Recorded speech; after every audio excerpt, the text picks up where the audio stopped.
নমস্কার। এই গাড়িটি করে বেড়াতে যাচ্ছি মাদীপুর। এটা দেখুন জয় রাধে ট্রাভেলসের গাড়ি। এই গাড়িটি স্লিপার কোচ। ভেতরের ভিডিওটা আমি পরে দেখাবো। বাইরের দিকটা একটু দেখিয়ে দিই। গাড়িটা খুব সুন্দর। এটা হচ্ছে আমার বাড়ির লোকের ভিডিও। আমি এবং আমার স্ত্রী দুইজনে যাব। তাতে দেখুন আমার আত্মীয় স্বজন তারা আমাকে বাড়ি থেকে রাস্তায় এগোতে যাচ্ছে এবং বিভিন্ন রকম তারা প্রস্তুতি করে দিচ্ছে। এটা দেখুন আমরা যাব মাত্র দুজন, কিন্তু এখানে প্রায় আমাদের গাড়ি স্ট্যান্ডে এগিয়ে দিতে যাচ্ছে 50 জন। এটাই আমাদের গ্রাম বাংলার রীতি রেওয়াজ। এটা আমাদের বেতাই পলাশি রোড, যেখানে আমাদের সেই ট্যুরিস্ট গাড়িটি এখানে এসে দাঁড়াবে। ইনি হচ্ছে আমাদের সেই নিয়ে যাচ্ছেন আমাদেরকে সঙ্গে করে, আমাদের গ্রামেরই একজন আত্মীয়। এটা বেতাই পলাশি রোড, যেখানে আমাদের শ্যামনগর হাট প্রাঙ্গণ, সেখানে প্রতি শনি মঙ্গলবারে হাট বসে। তার যথাযথ প্রমাণ দেখা যাচ্ছে। দেখুন পটল ওইদিকে বিক্রি হচ্ছে, এদিকে বিভিন্ন রকম ফলের দোকান। সঙ্গে বসে আছে আমার আত্মীয় স্বজনেরা।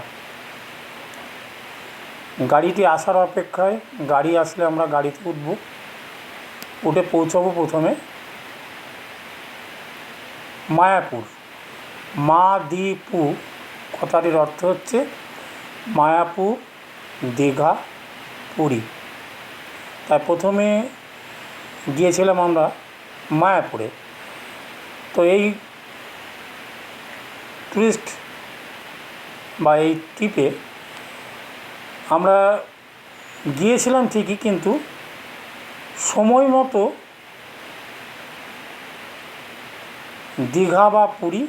দীঘা বা মায়াপুর আমরা কোনোটিতেই সঠিক সময়ে পৌঁছতে পারিনি।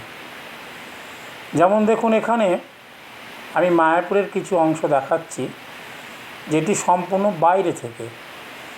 ভিতরে তখন প্রায় সব মন্দিরই বন্ধ হয়ে গিয়েছিল। লাইট সজ্জা বা বাইরে থেকে যতটুকু সৌন্দর্য দেখা যায় সেইগুলো আমি তুলে ধরে আপনাদের দেখাচ্ছি। মায়াপুর পৌঁছেছিলাম রাত্রি 8:30টার সময়। তাহলে এবার আপনারা বুঝুন, যারা মায়াপুরে গিয়েছেন বা বোঝেন, 8:30টার পরে কোনো মন্দির প্রাঙ্গণ বা বিশেষ কোনো এগুলো আস্তে আস্তে বন্ধ হয়ে যায়। তাই এই মায়াপুর যতটুকু আমি দেখাচ্ছি তার সঙ্গে আমি কিছু কথা বলতে চাই। আমি এখানে কিছু কথা বলবো আমাদের সামাজিকতা নিয়ে। তাতে এই নয় যে আমি কোনো সমাজকে আমি ছোট করছি বা তাদের ঘৃণার চোখে দেখছি, এটা নয়। আমার সব থেকে খারাপ লেগেছে এই যে ধরুন মায়াপুর, দীঘা, পুরী, যে 3টি ট্যুরিস্ট প্লেস বা 3টি জায়গা আমাদের ঘোরানোর কথা ছিল, সেই ক্ষেত্রে যারা এই গাড়ির তত্ত্বাবধানে ছিলেন তাদের কিছুটা ভুল আছে। আর তার সঙ্গে আমি বলবো, এই গাড়ির ড্রাইভার এবং খালাসি দুজনেই ছিলেন মুসলিম, যার জন্য এনাদের এনাদের দায়িত্ববোধহীনতার জন্য এতটা দেরি হয়েছে। আমি মানছি যে যারা গাড়ি ছেড়েছেন বা যা গাড়ির দায়িত্ব ছিলেন তারা ছাড়তে দেরি করেছেন বা দেরি করে প্যাসেঞ্জার গাড়িতে পৌঁছেছে। কিন্তু মায়াপুর পৌঁছলো 8:30টার সময়। সেই গাড়িটি ছাড়লো ঠিক 11টা, 11:30টার দিকে। কিন্তু সেই ক্ষেত্রে সে ড্রাইভার বা গাড়ির স্টাফের তো বোঝা উচিত যে রাস্তায় কখন কিভাবে পৌঁছাতে হয়। দীঘা পৌঁছতে গেলে যদি কোনো সময় ভোরের দিকে রাস্তায় থাকে, তাহলে জানতে হবে সে গাড়ি সঠিক টাইমে পৌঁছতে পারবে না।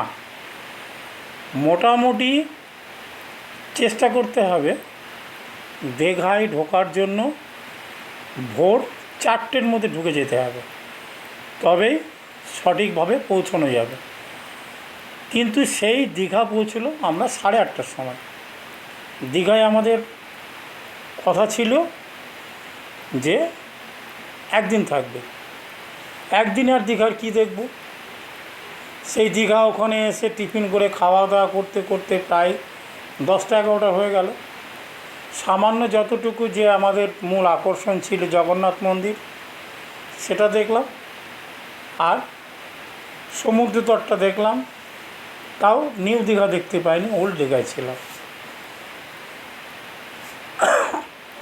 2 দীঘার মধ্যে আমরা একটি দেখেছি, একটি দেখতে পাইনি। এইভাবে আমরা এই ট্রিপটা ঘুরে এসেছি। আমি এখানে ড্রাইভার খালাসির ভুল কেন বলছি, দেখুন, কোনো একটা হিন্দু যদি ড্রাইভার থাকতো এখানে, তো তারা বুঝতো কোন সময়ে কোন মন্দির বন্ধ থাকে, কোন মন্দির খোলা থাকে, বা কখন গেলে সেটা সঠিকভাবে পৌঁছানো যায়। পুরীতে গিয়েও ঠিক এই রকম ঘটনা ঘটিয়েছে, যার জন্য আমি এই হিন্দু মুসলিম কথাটা তুলে ধরলাম। তার কারণ হচ্ছে সামাজিকতায় যখন আছে, সমাজবদ্ধ জীব আমরা, যাদের ধর্ম তারাই সঠিকভাবে বুঝবে। এই জন্য যারা ট্যুরিস্ট ব্যবসা করেন তাদের কাছে আমার অনুরোধ যে এই সব ট্যুরিস্ট জায়গাগুলোতে সাধারণত আমরা দেখে নেবেন যে মুসলিম খালাসি বা ড্রাইভার যেন না থাকে, তারা যেন হিন্দু হয়।